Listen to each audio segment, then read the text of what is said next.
Blaf, bonjour, Africains, Africaines, Afrodescendants, Afrodescendantes, je vous salue. Alors, là, vous savez, on parle maintenant d'argent au sein de la communauté. J'avais dit qu'on n'allait plus aborder le comportement de ces Noirs complexés. En fait, c'est le fondement de cette chaîne. Vous savez, des Africains, des Afro-Antillais, etc., totalement complexés par ce qu'ils sont, mais qui vous font croire l'inverse. Mais là, j'ai entendu, un peu par hasard, hein, je suis tombé sur une vidéo, c'est Aïssa Moment. Vous pouvez aller voir hein, la vidéo, c'est couple mixte, mais son mari est raciste des Noirs, sur la chaîne Aïssa Moments. Alors, ça a coupé le souffle. Ça a coupé le souffle. Je vous laisse écouter, on en parle juste après. Alors, je me présente. Moi, je m'appelle Marie, j'ai 35 ans, j'ai trois enfants D'accord. de 7, 8 et 3 ans. Et en fait, ça fait 14 ans que je suis avec leur papa. On s'est connus, ça fait 21 ans, c'était en 2021. Ok. En 2015, j'ai découvert comme ça que en fait, il avait une double vie et que il faisait n'importe quoi. Donc du coup, voilà. J'étais enceinte de notre premier enfant. Donc du coup, en fait, c'est quelqu'un de très introverti, de très réservé, de très posé, voilà. Il est effacé, il est éteint. Donc c'est-à-dire que quand je l'ai dit à ma mère, elle m'a traité de menteuse. Mon père, pareil. Sa mère, elle m'a raccroché au nez. Personne ne m'a cru.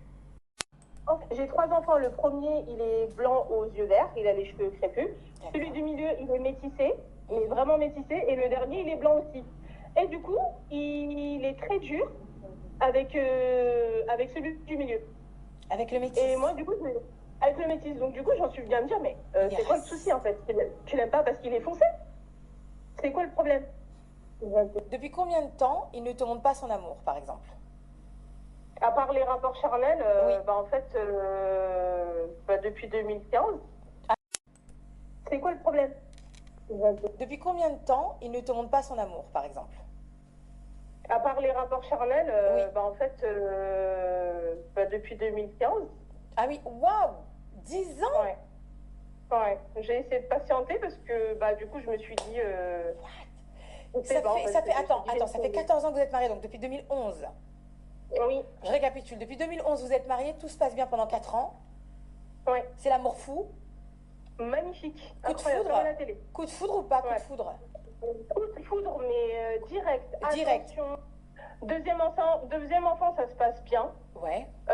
On décide de quitter la capitale pour aller vivre dans un patelin de racistes. D'accord. Et du coup, de là, il y a tout qui commence à dégénérer. C'est que pour sa famille, que pour sa famille. Moi, ma famille, c'est pas la peine. Moi, je supporte plus les Africains, leur accent, les Africains ci, les Africains ça, leur manière ci et ça. Ah bah voilà, on y vient. Je faisais du mafé, du chef. Il me dit que maintenant, il aime plus, il veut plus en manger. Il part s'acheter des tacos dehors. Ouais. Mais là, tu nous as tout dit. Ouais. Donc en fait, ton Ouais. gars est un raciste caché. Je pense. Alors, petite anecdote, je vais pas prendre de temps. Il y a des propriétaires qui sont venus pour nous refaire la salle de bain. Ouais. Ils ont chassé les ouvriers, ils ont voulu s'entretenir avec moi. Et à la fin de cela, bravo Madame Silla, bravo, bravo, on est vraiment fiers de vous. Dis donc, vous vous exprimez drôlement bien. Dis donc, vous nous sortez des phrases de notre patois incroyables. Bravo, vraiment bravo. Vous avez aucun accent, c'est très remarquable. Franchement, j'étais My outrée. God. Je suis choquée, c'était ultra My rabaissant et réducteur. Et quand je lui en ai parlé, il m'a dit, et alors, ça fait quoi? Ils sont gentils. J'ai dit, ok, super. Ah, mais c'est Super. incroyable. Le mec est raciste en fait. Oui, je pense. Et ma belle-mère aussi, quand je lui en ai parlé, elle m'a laissé parler, elle m'a pas répondu, elle est partie. J'ai dit, ok, pas de souci, ça se passe super bien. Donc du coup, je suis pas folle. Mais Je suis pas folle, on est d'accord. moi déjà, tu m'as dit qu'il est, il est raciste avec le petit du milieu parce qu'il est un peu noir. Ça s'explique. Ouais. Ensuite, le Ouais, mec, on ouais. a l'impression qu'il peut même plus te regarder. Donc, Alors, vous avez entendu, les horreurs. Et voilà ce que des femmes noires, mais aussi des hommes noirs qui sont dans ce type de situation, parce que c'est dans les deux sexes, c'est pareil. Voilà ce que énormément en France notamment, mais aussi dans nos pays, des gens qui sont installés donc avec les membres des autres communautés, voilà ce qu'ils endurent, ce qu'ils acceptent. Parce que pour moi, c'est elle la fautive. Je veux dire que elle a accepté pendant 10 ans que le gars ne lui témoigne aucun signe d'affection, ni quoi que ce soit. Et puis en plus, il porte atteinte à sa condition de femme et sa race, sa culture, son identité, etc. Et elle a accepté ça pendant des années. Parce que finalement, de ce qu'elle explique, elle dit que déjà, dès le premier enfant, il y avait un problème. Et elle a pardonné, etc. Donc, à mon avis, les problèmes, étaient déjà là, avant même qu'ils habitent ensemble ou quoi, mais elle a fermé les yeux. Donc, vous voyez ce type d'afrodescendant qui accepte tout chez les autres. Hein. Mais par contre, croyez-moi que si elle était avec un afrodescendant, Afrique, Caraïbes, etc., elle n'aurait jamais accepté la moitié du quart de tout ce qu'elle vient d'expliquer. Donc, allez voir la vidéo. Mais est-ce que vous pensez que quelqu'un comme ça va supporter économiquement sa communauté? Mais jamais. Là, elle pleure, là, aujourd'hui, parce que ça capote, et puis, donc voilà, elle a besoin de pleurer, là, maintenant. Mais quand elle était en plein dans la relation, où elle dit que ça se passait bien pendant 4 ans, là, mais est-ce que vous pensez que cette femme-là, elle serait venue chez vous si vous aviez ouvert votre boutique, votre entreprise, etc. Mais non, mais non, mais non, mais non, non, non. Là, maintenant, elle pleure, là, maintenant, là. Mais ce sont des gens, ces hommes et ces femmes, hein, parce qu'encore une fois, il n'y a pas que cette femme qui est comme ça. Vous avez aussi beaucoup d'hommes qui sont dans des situations plus ou moins similaires et leur bouche est fermée depuis des années. Ils sont traités, parce que j'ai discuté avec des Africains ou des Afro-Antillais, des hommes, nés en France ou pas, hein, qui étaient dans des situations similaires et ils la fermaient, ils acceptaient. Hein. Donc voilà, et des gens qui se revendiquaient soi-disant fiers d'eux, etc. Hein. Donc voilà cette catégorie très importante d'afrodescendants que je vous décris dans toutes ces vidéos. C'est le fondement même de cette chaîne.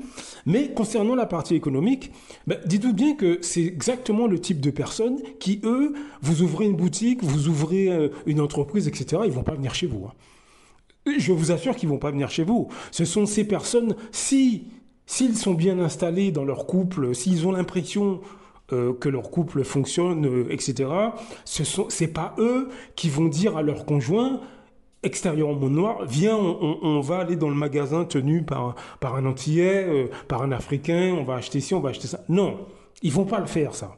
Donc, c'est un cas d'école. C'est ça que je veux expliquer. C'est un cas d'école. Nous avons nos problèmes économiques. C'est basé aussi sur le fait que nous n'avons pas une communauté, malheureusement, qui économiquement va mettre son argent chez vous, même si votre produit il est bon, même si votre service il est bon, etc. Donc visez des services ou des produits qui peuvent plaire à tout le monde. C'est ce que, de toute façon, toute entreprise qui se respecte vend ses produits à tout le monde.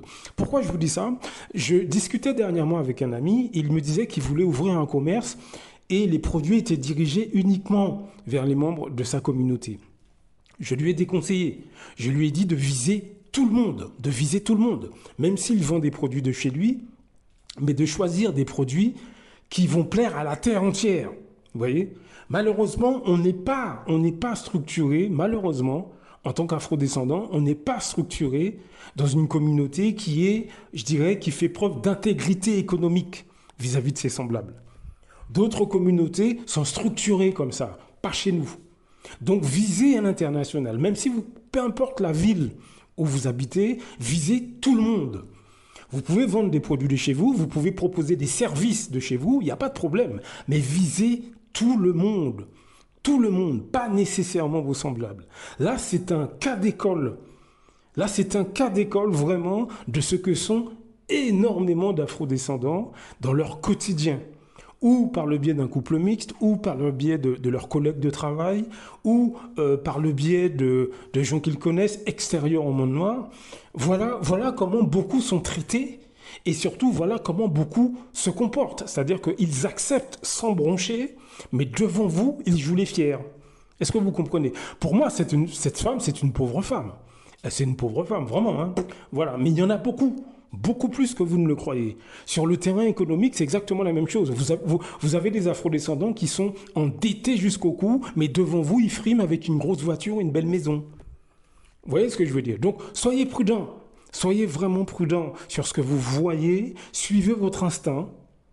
Apprenez les méthodes pour gagner de l'argent Encore une fois, il y a plein de formations, il y a plein de choses à faire. L'argent existe, l'argent est là. Je vous donne un exemple. Là, je regardais dernièrement une émission sur la fraude. Mais allez voir, je vous donne le titre. C'est cette fraude coûte 15 milliards d'euros par an à la France. Oui, c'est en milliards. Ça, c'est le titre. C'est sur la chaîne 1984, entre parenthèses, par Placide. Allez voir. Allez voir. Vous allez voir. Bon, là, c'est de la fraude, hein, évidemment. Je ne vous incite pas à les frauder. Ce n'est pas ce que je veux dire.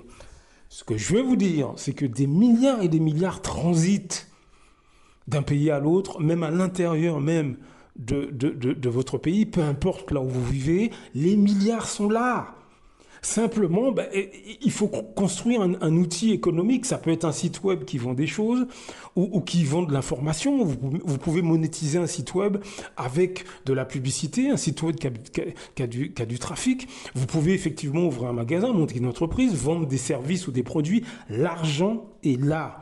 Le souci, c'est que on s'est laissé couillonner par des afrodescendants qui eux-mêmes, manipulés par les médias, donc nous ont dit acheter une belle voiture, une grosse maison, c'est ça la réussite, alors que tout ça c'est basé sur un salaire. Ils achètent toutes ces choses avec un salaire. C'est pas par le biais d'une entreprise. Est-ce que vous comprenez ce que je veux dire? L'investissement, tout ça, mais en plus, lorsqu'ils font un investissement, ils achètent un ou deux logements, ça y est, ils se sentent supérieurs à leurs semblables. Alors qu'en fait, il faut plutôt acheter beaucoup plus de logements pour pouvoir mettre en place un système de création de richesse. Est-ce que vous voyez? Mais tout ça, ça prend. Si je vous en parle, c'est parce que ça prend. On apprend à acheter des immeubles, on apprend à acheter des terrains, on apprend à faire des investissements assez larges, mais il faut se former, il faut se diriger vers l'éducation financière. Vous voyez ce que je veux dire? Donc, intégrer que l'argent est là, simplement ne suivez pas les afrodescendants qui vous entourent. Famille, amis, voisins, etc. Qui, parmi ces gens-là, bien évidemment, il y aura des gens de bonne volonté, mais souvent chez nous, nous avons des gens envieux, jaloux, mauvais, sans généraliser. Je ne dis pas que toute votre famille est comme ça. Ce n'est pas du tout ce que je suis en train de dire. Je ne dis pas que tous vos amis sont mauvais. Ce n'est pas ça. Mais nous avons malheureusement une catégorie d'afrodescendants délabrés dans leur tête, complexés, mal dans leur peau, à l'image de cette femme que vous venez d'entendre, qui nous donne des conseils qui ne sont absolument pas les bons. Ils le font souvent consciemment pour vous descendre, pour vous casser, pour vous empêcher de faire mieux qu'eux. Est-ce que vous voyez ce que je veux dire? Ils vous donnent des conseils qui vont à l'encontre de vos intérêts. Et ils le font sciemment, malheureusement. Ça peut être un papa, une maman, frère, sœur, cousin, cousine, etc. Et on ne mesure pas l'impact. Déjà, on ne mesure pas le nombre de personnes qui sont comme ça. Ils sont sur toute l'échelle sociale, comme je l'ai déjà dit. Ils sont en masse. C'est une catégorie de gens quand même assez importante au sein des masses populaires noires. Et ils sont également au sein de vos familles et parmi vos amis. Eh oui, ils sont parmi vos familles, vos amis. Ça peut être un frère, une sœur, comme je l'ai dit, cousin, cousine, papa, maman. Des gens que vous connaissez depuis longtemps, tonton, tata, etc. Faites attention, malheureusement, c'est une maladie mentale qui n'est pas étudiée chez nous et qui, malheureusement, a atteint une catégorie d'afrodescendants, ceux que je décris dans toutes ces vidéos, hein, et ces gens-là, malheureusement, passent inaperçus dans notre quotidien. Blaf! À très bientôt. Beaucoup d'Africains se lèvent contre des autres Africains. C'est généralement à travers la corruption. L'Europe, l'Occident le sait. La meilleure façon de faire tomber un Africain qui se lève pour les intérêts des Africains, il faut aller corrompre ses amis ou ses compatriotes. C'est comme ça que c'est toujours à cause de l'argent. Celui qui a fait tomber son cara, il a fait beaucoup. C'est parce qu'il voulait être son cara à la place de son cara.